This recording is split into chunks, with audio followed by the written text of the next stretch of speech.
Hello friends, welcome back in daily current affairs of Himachal Pradesh. तो आज हम डिस्कस करेंगे 23 जून 2020 के करंट अफेयर्स। और इस सेशन के एंड में हम कुछ क्वेश्चन भी प्रैक्टिस करेंगे जो कि इस डिस्कशन पे बेस्ड होंगे।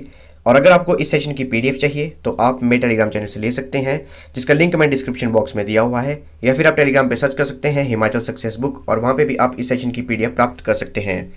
तो स्टार्ट करते हैं हमारी आज की डिस्कशन। नंबर फर्स्ट इज उन्नत भारत अभियान। तो हमीरपुर में उन्नत भारत अभियान के अंतर्गत कैरियर पॉइंट यूनिवर्सिटी ने ग्रामीणों को लेमन ग्रास के पौधे बांटे। और अगर बात की जाए उन्नत भारत अभियान की, तो इस अभियान का उद्देश्य है कि एक उच्च शिक्षण संस्थान, कोई भी यूनिवर्सिटी और कॉलेज को कम से कम 5 गांवों से जोड़ना है, जिससे गांव में आर्थिक और सामाजिक परिवर्तन होंगे, इकोनॉमिकल एंड सोशल चेंजेस होंगे।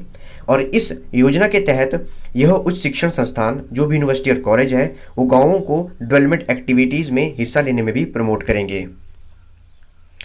अगर बात की जाए इस योजना के मुख्य लक्ष्यों की, तो जो भी ये उच्च शिक्षण संस्थान है, यूनिवर्सिटी और कॉलेज है, वहाँ के अध्यापक और छात्रों द्वारा ग्रामीण क्षेत्रों को जानकारी दी जाएगी। जो भी सरकारी स्कीमें हैं, गवर्नमेंट योजनाएं हैं, उनकी जानकारी दी जाएगी। साथ ही में जो भी उनकी समस्याएं हैं, उनको न्यू टेक्नोलॉजी से, न्यू टेक्निक से, नवीन तकनीकों से उनका समाधान किया जाएगा। और जो भी गवर्नमेंट की स्कीम्स हैं, प्लान्स हैं, उनको एग्जीक्यूट किया जाएगा इन उच्च शिक्षण संस्थानों के अंतर्गत। और जो भी ग्रामीण इलाकों में, रूरल एरिया में डेवलपमेंट प्रोसेस है, उनके जो बेसिक चेंजेस हैं उनको चेंज करना और न्यू डेवलपमेंट प्रोसेसेस वहाँ पे क्रिएट करना। तो ये था उन्नत भारत अभियान। आप देख सकते हैं तस्वीर में, ये है लेमन ग्रास, जिसे कैरियर पॉइंट यूनिवर्सिटी ने हमीरपुर के गाँव में डिस्ट्रीब्यूट किया, उन्नत भारत अभियान के अंतर्गत उन्हें डिस्ट्रीब्यूट किया। अगर बात की जाए लेमन ग्रास की, जिसे नींबू घास भी कहते हैं, अब इसे क्यों लेमन ग्रास कहते हैं? क्योंकि इस घास की पत्तियों से नींबू जैसी सुगंध आती है। और वहीं बात की जाए इसके साइंटिफिक नेम की, तो इसका साइंटिफिक नेम है सिम्बोपोगोन सिट्रेटस। और ये मुख्य रूप से एशिया, अफ्रीका, ऑस्ट्रेलिया, इन उष्णकटिबंधीय एरिया में, जो भी इनके ट्रॉपिकल एरिया है, वहाँ पे पाया जाता है। वहीं बात की जाए ट्रॉपिकल रीजन की, तो ट्रॉपिकल रीजन में विंटर में 19 से 20 डिग्री तक टेम्परेचर रहता है, और समर में जो टेम्परेचर है वो 24 से 27 डिग्री तक इनमें टेम्परेचर पाया जाता है। और अगर बात की जाए लेमन ग्रास के उपयोग की, तो लेमन ग्रास का उपयोग मुख्यतः सिट्रोनेला तेल बनाने के लिए किया जाता है। और इस तेल का उपयोग साबुन, परफ्यूम, सेंट, मच्छर भगाने वाली अगरबत्ती, इनके बनाने के लिए उपयोग किया जाता है। साथ ही में लेमन ग्रास का उपयोग चाय और ग्रीन टी बनाने के लिए भी किया जाता है, और मेडिसिन्स बनाने के लिए भी किया जाता है। आप देख सकते हैं इस तस्वीर को, इसे लेमन ग्रास कहते हैं। अगर बात की जाए उन्नत भारत अभियान की, तो उन्नत भारत अभियान को मानव संसाधन मंत्रालय द्वारा शुरू किया गया था, ministry of human resource development द्वारा शुरू किया गया था। अगर बात की जाए हमारी यूनियन मिनिस्टर की, तो जो एचआरडी यूनियन मिनिस्टर हैं हमारे, वो हैं रमेश पोखरियाल निशंक। आप देख सकते हैं तस्वीर में, ये हैं रमेश पोखरियाल निशंक, जो कि हमारे यूनियन मिनिस्टर हैं, एचआरडी मिनिस्टर हैं। और अगर बात की जाए इनके पार्लियामेंट्री कॉन्स्टिट्यूंसी की, तो इनकी पार्लियामेंट्री कॉन्स्टिट्यूंसी है हरिद्वार, उत्तराखंड। नेक्स्ट इज हींग, असाफेटिडा और केसर, सैफरॉन। तो हिमाचल प्रदेश में किसानों को ज़्यादा आर्थिक लाभ देने के लिए हिमाचल प्रदेश की सरकार हींग और केसर की खेती को प्रमोट कर रही है, प्रोत्साहित कर रही है। और इसके लिए किन्नौर, लाहौल स्पीति, चंबा, इनके अधिक ऊंचाई वाले क्षेत्रों को चुना गया है। और वहाँ पे किसानों को उनकी आर्थिकी को मजबूत करने के लिए यहाँ पर हींग और केसर की खेती को प्रोत्साहित किया जा रहा है। और इसके लिए institute of Himalayan bio resource technology Palampur ने हिमाचल प्रदेश के कृषि विभाग के साथ, एग्रीकल्चर डिपार्टमेंट के साथ साझेदारी की है, पार्टनरशिप की है। और वर्ष 2020 के अंत तक 20,000 हेक्टेयर भूमि को प्राकृतिक खेती, जिसे हम नेचुरल फार्मिंग कहते हैं, उसके अंतर्गत लाया जाएगा। ये डिसीजन लिया है हिमाचल प्रदेश सरकार ने। अगर बात की जाए हींग की, असाफेटिडा की, आप देख सकते हैं तस्वीर में, ये है हींग का पौधा। तो हींग सौंफ की प्रजाति का एक ईरान मूल का पौधा है, और इसकी ऊंचाई लगभग 1 से 1.5 मीटर तक होती है, और यह एक बारहमासी पौधा है। और भारत में मुख्य रूप से यह कश्मीर और पंजाब के कुछ हिस्सों में पैदा होता है। और अब इसकी खेती को प्रमोट करने के लिए, इसको उगाने के लिए लाहौल स्पीति, किन्नौर और चंबा के ऊपरी हिस्सों में, अधिक ऊंचाई वाले एरिया में इसे उगाया जाएगा, और वहाँ पे इसको प्रमोट भी किया जाएगा। साथ ही में यह पौधा 5 साल बाद अपनी जड़ों से ओलियो गम रेजिन को उत्पादन करता है। अगर हम तस्वीर में देखें, इसे ओलियोगम रीजन कहते हैं, जिसे हम हींग के रूप में इसे उपयोग करते हैं।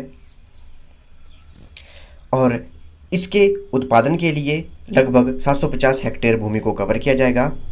और इसके लिए institute of Himalayan bio resource technology Palampur ने हिमाचल प्रदेश किसी कृषि विभाग के साथ पार्टनरशिप की है। वहीं बात की जाए इसके उपयोग की, तो हींग का उपयोग कड़ी में सुगंध लाने के लिए, सांसों में सुगंध लाने के लिए और अचार में सुगंध लाने के लिए किया जाता है। साथ ही में इसकी एंटीबायोटिक प्रॉपर्टीज़, जो कि प्रतिजैविकी इसके गुण हैं, उससे दवाइयाँ भी बनाई जाती हैं। अगर बात की जाए सैफरॉन की, केसर की, आप देख सकते हैं तस्वीर में, ये है केसर का फूल और ये है सैफरॉन के थ्रेड्स।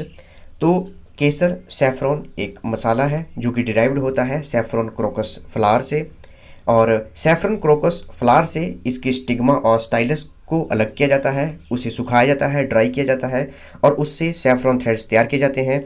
आप देख सकते हैं ये है सैफरॉन क्रोकस का स्टिग्मा और स्टाइल्स, इनको अलग किया जाता है और इससे सैफरॉन थ्रेड्स तैयार किए जाते हैं। और अगर बात की जाए इसके यूज़ की, तो मेनली इसका यूज़ एक मसाले के रूप में उपयोग किया जाता है और एक कलरिंग एजेंट के रूप में भी इसे यूज़ किया जाता है। और भारत में मुख्य रूप से ये कश्मीर में पैदा किया जाता है, उत्पादित किया जाता है और कश्मीरी सैफरन को GI tag, geographical indication tag भी दिया गया है। और हिमाचल प्रदेश में इसकी खेती को प्रोत्साहित करने के लिए institute of Himalayan bio resource technology Palampur ने हिमाचल प्रदेश कृषि विभाग, हिमाचल प्रदेश एग्रीकल्चर डिपार्टमेंट के साथ पार्टनरशिप की है। Next is Himachal Pradesh state cooperative bank, Himachal राज्य सहकारी बैंक। तो राज्य सहकारी बैंक ने ऋण ब्याज दरों को 1.5% कटौती की है, उसमें उन्होंने 1.50% उसे कम कर दिया गया है। अगर बात की जाए Himachal Pradesh state cooperative bank की, तो इसकी स्थापना वर्ष 1953 में की गई थी, 1953 में की गई थी। और अगर वहीं बात की जाए इसके हेड ऑफिस की, तो इसका हेड ऑफिस है शिमला में, मॉल रोड पे शिमला में। और इसके चेयरपर्सन हैं, अध्यक्ष हैं खुशीराम बालनहाटा और इसके मैनेजिंग डायरेक्टर हैं डॉक्टर पंकज ललित, जो एक एचएएस है और इसे शेड्यूल्ड बैंक की लिस्ट में भी रखा गया है। वहीं बात की जाए इसकी ब्रांचेस की, तो इसकी ब्रांचेस मुख्य रूप से 6 डिस्ट्रिक्ट्स में हैं और एक ब्रांच इसकी न्यू दिल्ली में भी है, सब्जी मंडी न्यू दिल्ली में भी है। और अगर डिस्ट्रिक्ट्स देखी जाए, जिन डिस्ट्रिक्ट्स में इसकी ब्रांचेज हैं, तो बिलासपुर, चंबा, किन्नौर, मंडी, शिमला, सिरमौर, इनमें इसकी ब्रांचेज हैं। और हिमाचल के बाहर न्यू दिल्ली में न्यू सब्जी मंडी में इसकी एक ब्रांच भी है। वहीं बात की जाए इसकी मोबाइल ऐप की, तो हिम पैसा mobile app Himachal Pradesh state cooperative bank की मोबाइल ऐप है। अगर बात की जाए कुछ इसकी उपलब्धियों की, तो Himachal Pradesh state cooperative bank Bharat का पहला ऐसा कोऑपरेटिव बैंक है, ऐसा स्टेट कोऑपरेटिव बैंक है जिन्होंने कोर बैंकिंग सॉल्यूशन को अपनी सभी ब्रांचेज में इम्प्लीमेंट किया है, अपनी सभी ब्रांचेज में सीबीएस सिस्टम को लॉन्च किया है, इम्प्लीमेंट किया है कोर बैंकिंग सॉल्यूशंस को। साथ ही में फर्स्ट कोऑपरेटिव बैंक है इंडिया का जिसने टोटल ब्रांच ऑटोमेशन सॉफ्टवेयर भी इम्प्लीमेंट किया है अपनी हर ब्रांच में। तो ये थी हमारी आज की डिस्कशन। रिवाइज करते हैं हमने क्या क्या डिस्कस किया। सबसे पहले हमने डिस्कस किया उन्नत भारत अभियान के बारे में। नंबर 2 पे हमने डिस्कस किया लेमन ग्रास के बारे में। नंबर 3 पे हमने डिस्कस किया हींग और केसर के बारे में, असाफेटिडा और सैफरॉन के बारे में। और नंबर 4 पे हमने डिस्कस किया Himachal Pradesh state cooperative bank के बारे में, हिमाचल राज्य सहकारी बैंक के बारे में। अब हम कुछ क्वेश्चन प्रैक्टिस करेंगे जो कि इस डिस्कशन पे बेस्ड होंगे। तो स्टार्ट करते हैं हमारी question practice. Number 1 is under उन्नत भारत अभियान at least how many villages must be covered by A college और यूनिवर्सिटी फॉर डेवलपमेंट। उन्नत भारत अभियान के अंतर्गत एक उच्च शिक्षण संस्थान को कम से कम कितने गांवों से जोड़ना है।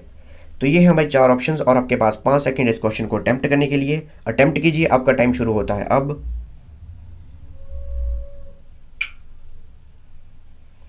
आइए देखते हैं इसका करेक्ट आंसर। इसका करेक्ट आंसर है ऑप्शन बी 5। तो उन्नत भारत अभियान के अंतर्गत एक उच्च शिक्षण संस्थान को कम से कम 5 गांवों से जोड़ना है। Next question is what is the parliamentary constituency of union minister for human resource development. केंद्रीय मानव संसाधन मंत्री का संसदीय क्षेत्र कौन सा है। तो ये है हमारी 4 ऑप्शंस और आपके पास 5 सेकंड इस क्वेश्चन को अटेम्प्ट करने के लिए। अटेम्प्ट कीजिए, आपका टाइम शुरू होता है अब।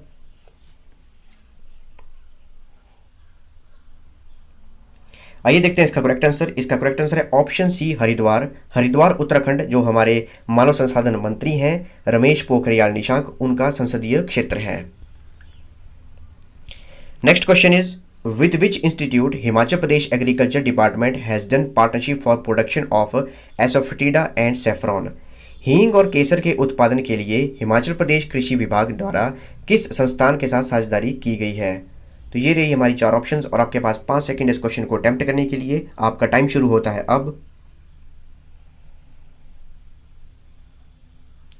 आइए देखते हैं इसका करेक्ट आंसर। इसका करेक्ट आंसर है option A, institute of Himalayan bio resource technology Palampur. तो institute of Himalayan bio resource Palampur के साथ हिमाचल कृषि विभाग, हिमाचल प्रदेश एग्रीकल्चर डिपार्टमेंट ने पार्टनरशिप की है हींग और केसर के उत्पादन के लिए। Next question is, who is the chairman of Himachal Pradesh state cooperative bank? Himachal राज्य सहकारी बैंक के अध्यक्ष कौन हैं? तो ये है हमारी 4 ऑप्शंस और आपके पास 5 सेकंड इस क्वेश्चन को अटेम्प्ट करने के लिए। अटेम्प्ट कीजिए, आपका टाइम शुरू होता है अब।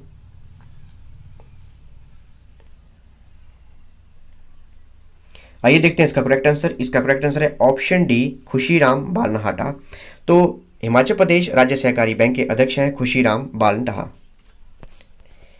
तो ये थी हमारी आज की discussion. Thanks for watching video. Do like, share and subscribe my channel.